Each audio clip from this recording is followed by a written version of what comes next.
and welcome to episode 2 of SimplyScale. Today, I'm joined by Sam Baldwin from eVenturing, and this episode is all about how to scale your Amazon business, growth, management, and exit. So welcome, Sam. Thanks for joining us today. Thanks for having me, Alex. Pleasure to be here. I'm super excited. So who are eVenturing and what does your business do? Sure. So we're a London-based team here in Blackfriars in the South Bank of London. We're kind of an eclectic mix of entrepreneurs, ex-Amazonians, ex-finance guys. And what we do as a company is essentially help companies, Amazon businesses, to scale and then exit. And so everything for us is how to scale with the goal of eventually selling your business. And so we partner with Amazon businesses in all stages of their life cycle. You can be right at the startup mode and we'll help you kind of scale and grow and build your brand. You can be kind of at the midpoint of your Amazon lifecycle career. And at that point, we help kind of build your infrastructure around your business towards selling. And that can be kind of a 12 to 18 month partnership. And then we also partner with businesses that are right at the end of their journey and they're looking to sell and exit. And we help execute that transaction on their behalf. And so everything we do is scale your Amazon business, grow value, and then sell. Awesome. So you can really look after any business, irrespective of the business and where it is in its life cycle, essentially. Yeah, absolutely. So UK, European partners, American partners, no matter what life cycle they're at with different categories, you've kind of got that kind of 360 view. Cool. Okay. So what are, when you are working with an Amazon business, what are the kind of most important factors to running a successful Amazon business, scaling it, moving it to the next level in order to sell? Sure. So the way we kind of view it here, and apologies for the buzzwords that we've flown around, but we kind of break an Amazon business down into 3 categories. You've got operational, structural, and exit minded. And so your operational is essentially your Amazon account, everything to do with kind of SEO, PPC, imagery, etc., and how to run your Amazon business. And then structural alongside that is making sure the company behind the Amazon business is firing on all cylinders as well. This is your inventory management, your cash flow, how to actually like manage the capital flow within your business. And then we say these are your 2 core pillars, operational and structural. And then on top of that, you've got to be exit minded. So can you get your company to be running effectively? Can you give it the foundational infrastructure it needs? And then can you channel that towards the end goal of we're doing this to sell, we're doing this to exit. We all know our line goals along the way. Okay, awesome. So let's go into a bit more detail about these 3 points, starting with operational. What are the most important operational factors that a business needs to consider when running their business and scaling it? Sure. So this is your kind of your core Amazon, the heart of an Amazon business and how you drive your growth. And this is your SEO, your PPC, your imagery, your A+, your storefronts, seller central interaction that I know every Amazon seller loves when you interact with seller support. And so this is basically everything in your Amazon account. When you're in your seller central, what are you doing?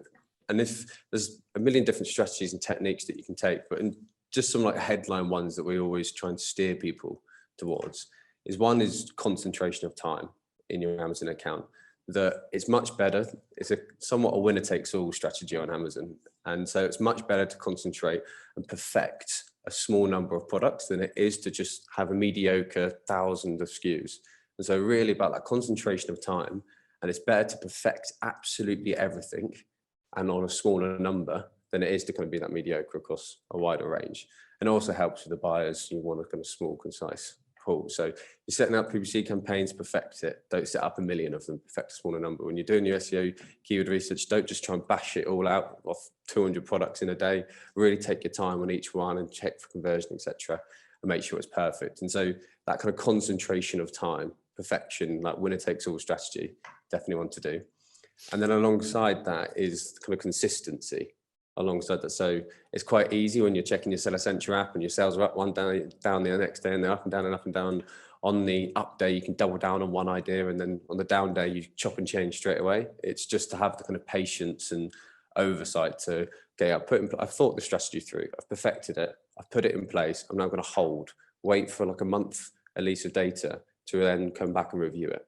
If something's obviously going terribly wrong, maybe kind of bring it back in a little bit, but it's the idea of when you thought of that idea and that strategy and you ran the data and the numbers and you put it into practice, you knew what you were doing and you had a good idea and solid rationale for it. So trust that strategy and see it out and don't kind of iterate so much that the initial idea is now lost in lots of degrees of iteration.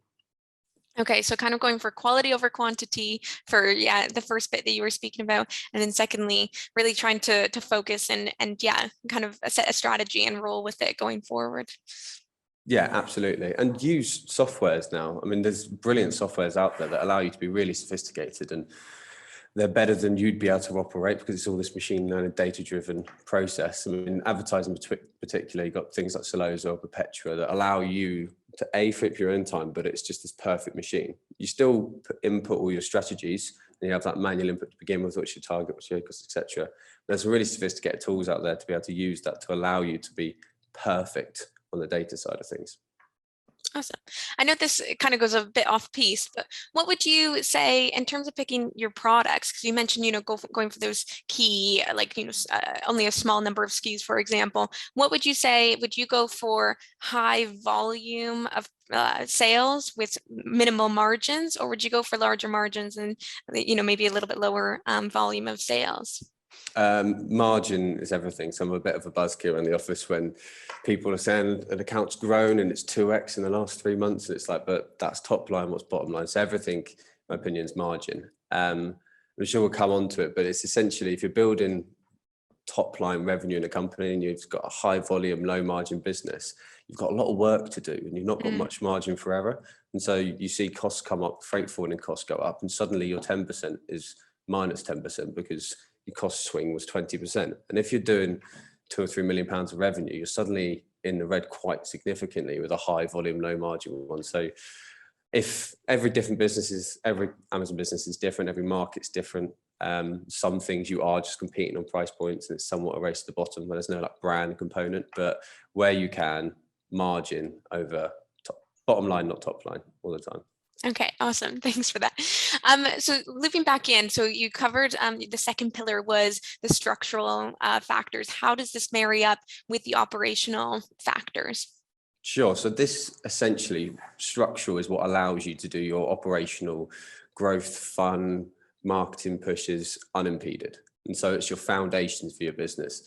And so the simple way to think about this in our mind is you've got your Amazon account is your operational, and behind the Amazon account is sitting your company, and your company is how to think structurally. And so I think the most pressing and relevant one right now is your kind of cash, capital, and inventory flow. And these are all tied up into one. And so it's like with inventory limits coming into place and the need for 3PLs, etc., it's becoming more and more difficult to do, but it's equally just as important. And so there's a rule that gets flown around in the Amazon circles, which is for every day you're out of stock, you lose 5 days worth of sales.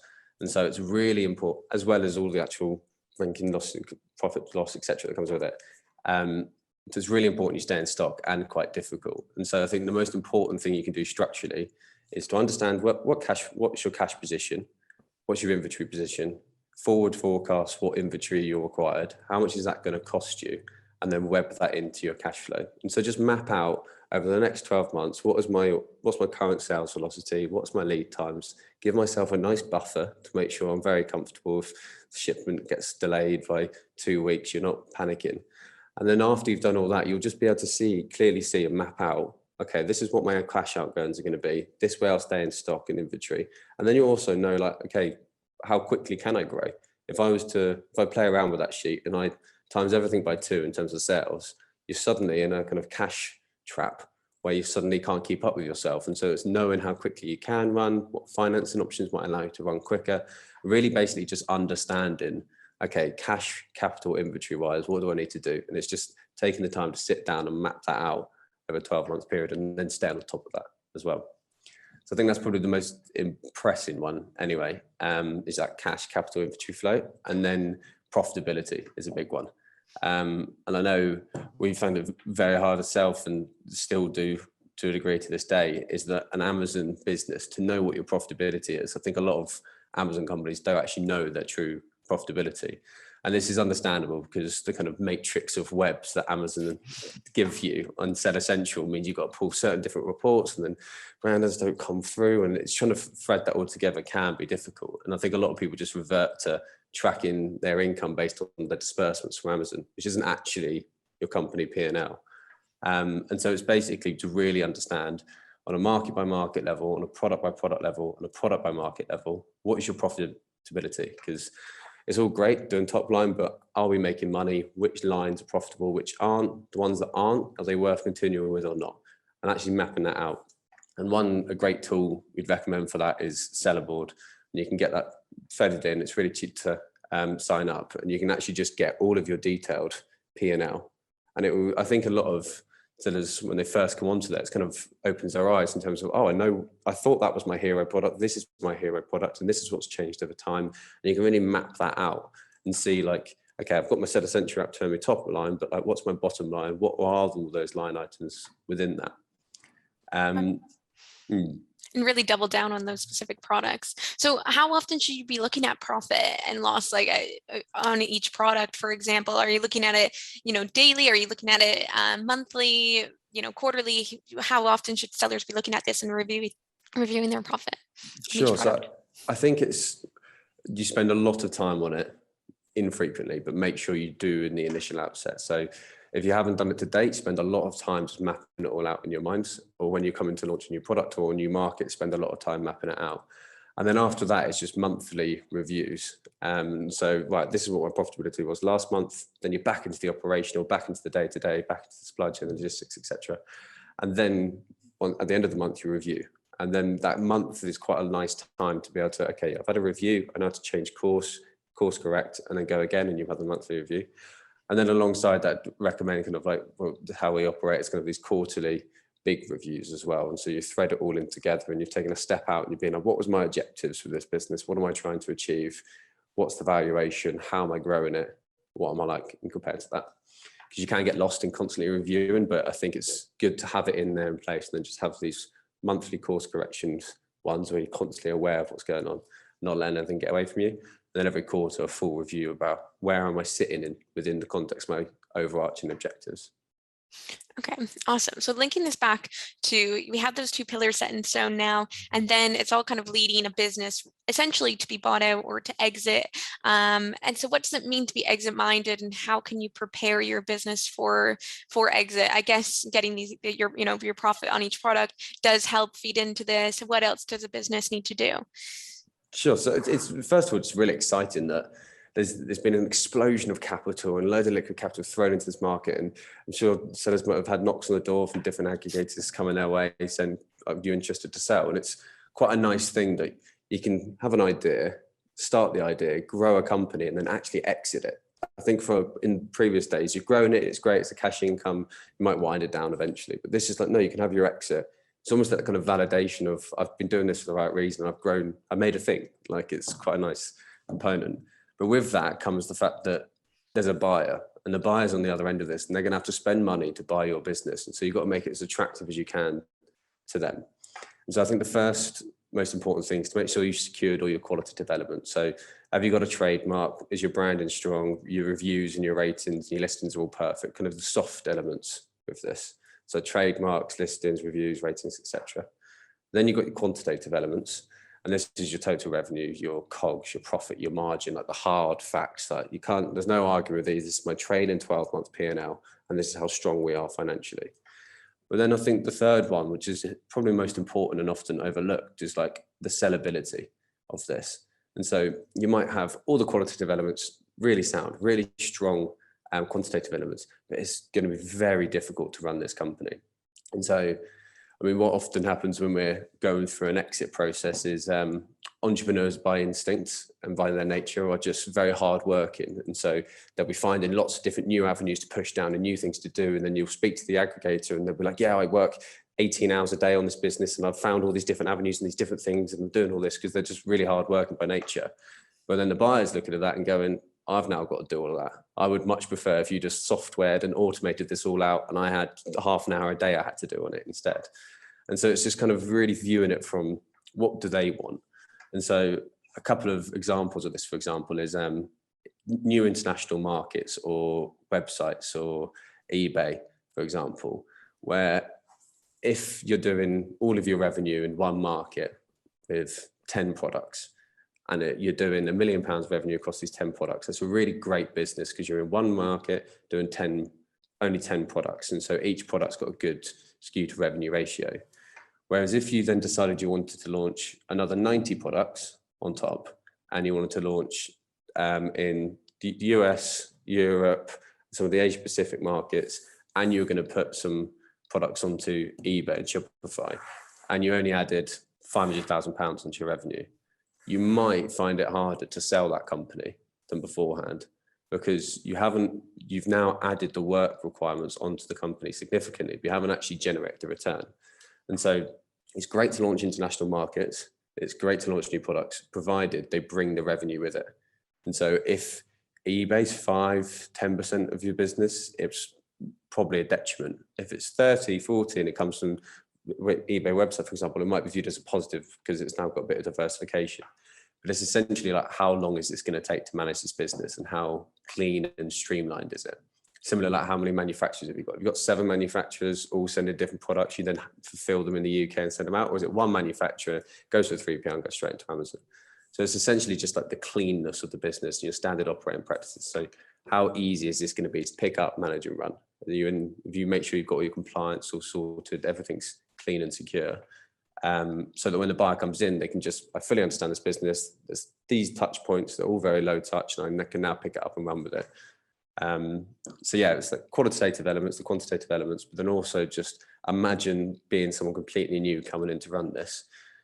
Time over income, is it worth it? And complexity over income, is it worth it? And so clean, simple, streamlined, less products is more, concentration of products is more, concentration of markets is more, concentration of revenue channels is more.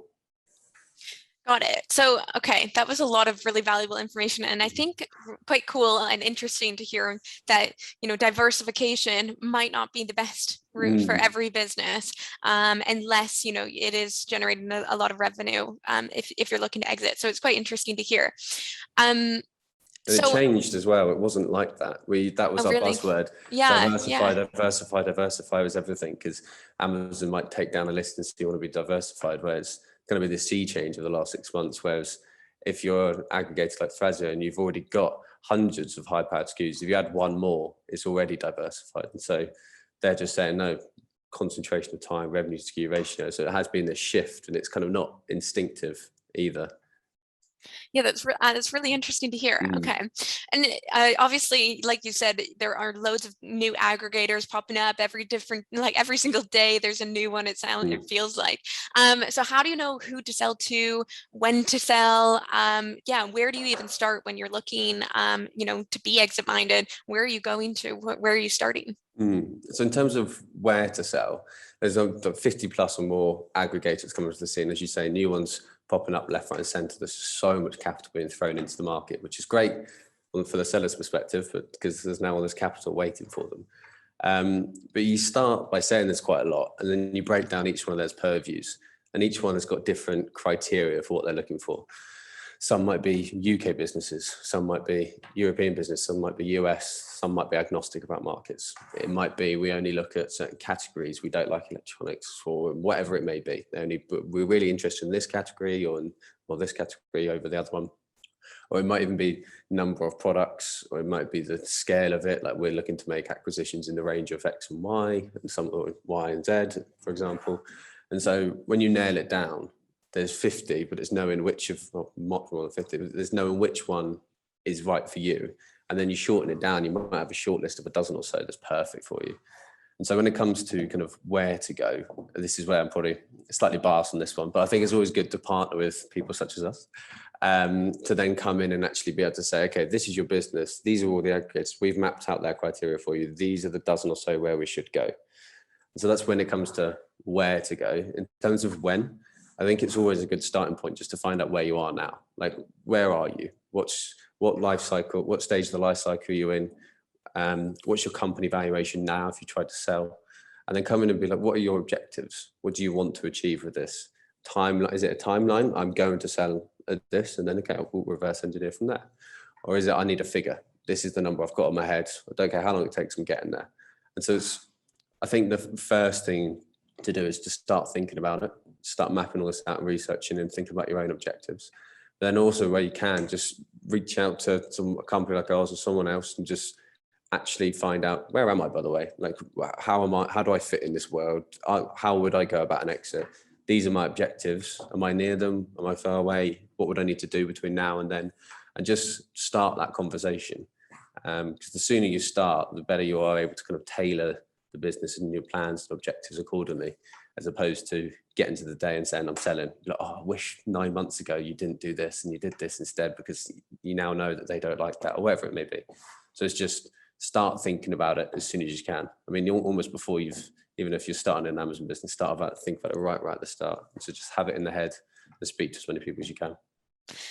And how do you go about like valuing your business when you are looking to exit, or even when you're starting out? How do you kind of calculate the valuation of your business so you can actually see, how far along you are to getting to your goal, or where if you can sell right now, how far along are you? Sure. So the kind of numerical answer is that you have the valuation equation for Amazon businesses, which is your SDE, which is called your seller discretionary earnings, which for all intents and purposes is your kind of like Amazon net profit.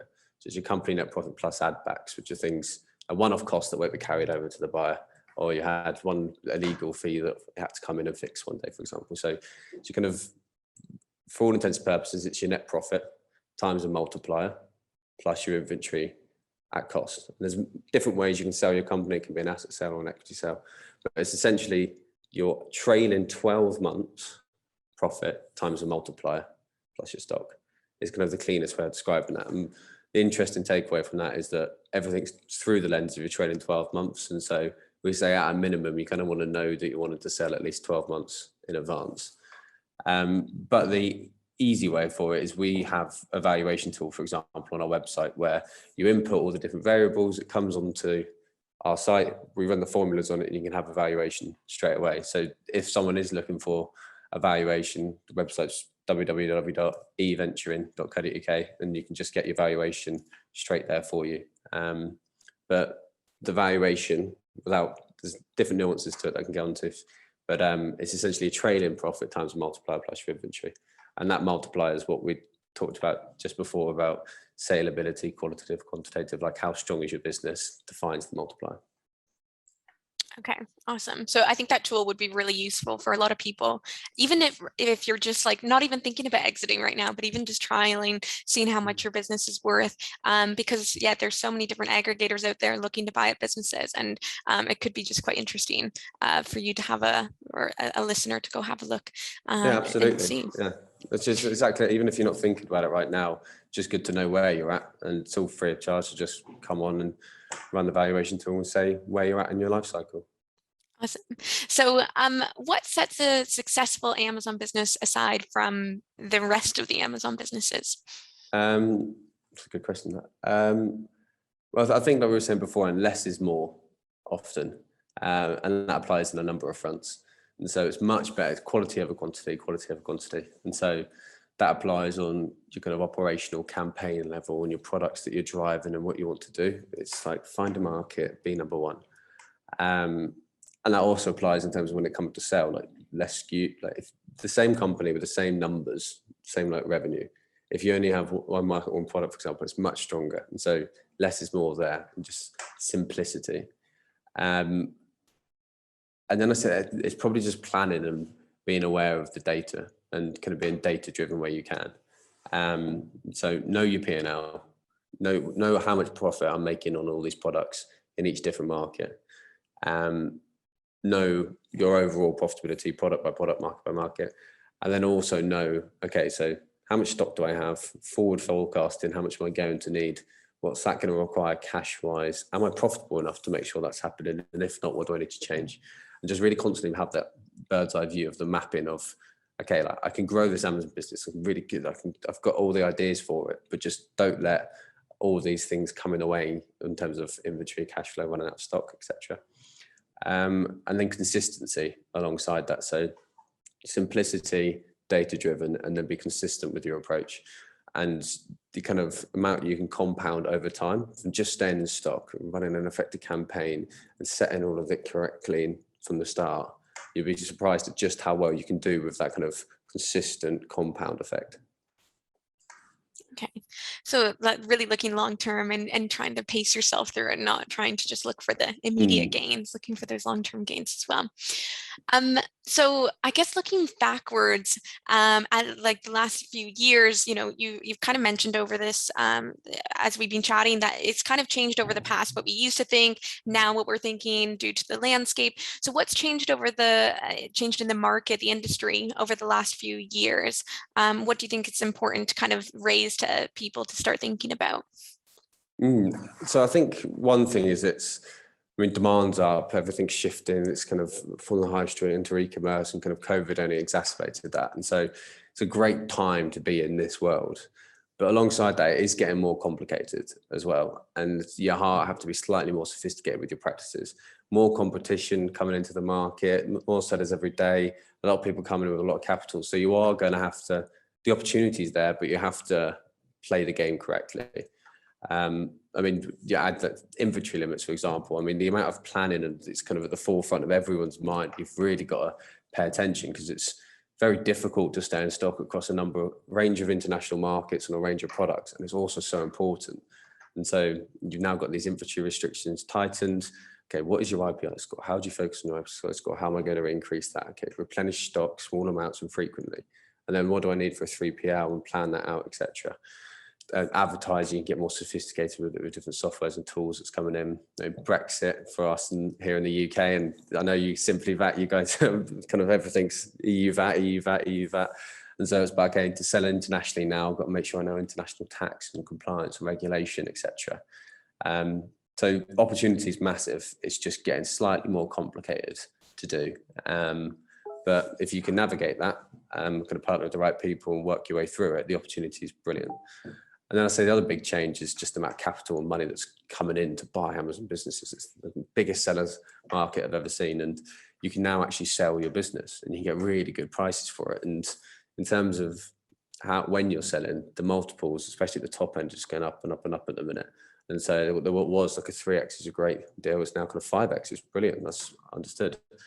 And so like, opportunity is massive, getting more complicated, but also it's this idea of everything you can now sell this company. And there's a lot of companies coming in, these aggregators, to buy up these businesses. And so you can now start channeling that energy towards that end goal. Yeah, so it really, like, if you're ready to take on those challenges, like, it's quite exciting for a business right now. Oh, absolutely, yeah. So just remember that when seller support come back with a 7th automated email of the day about your hero product, just remember there's an aggregator out there sitting on a pool of capital that will buy your business one day. Exactly. Anything to keep you going. So we looked at the past. How do you see the market changing and evolving over the future years? Anything coming ahead of us? Well, I think one of the changes is saying that we've got a lot of aggregators coming into the market, and so with that comes buying power and economies of scale. And so you are going to see a change of, okay, if you haven't been bought out yet, but you've got 4 competitors taking up most of the market share and you're one of them, and the other 3 have been bought out, it's how do I compete against that? And so it's kind of really analysing each of the different companies in the Amazon world and knowing, okay, they're probably going to have better COGS, they've got better buying power, they know the more sophistication around shipping, etc.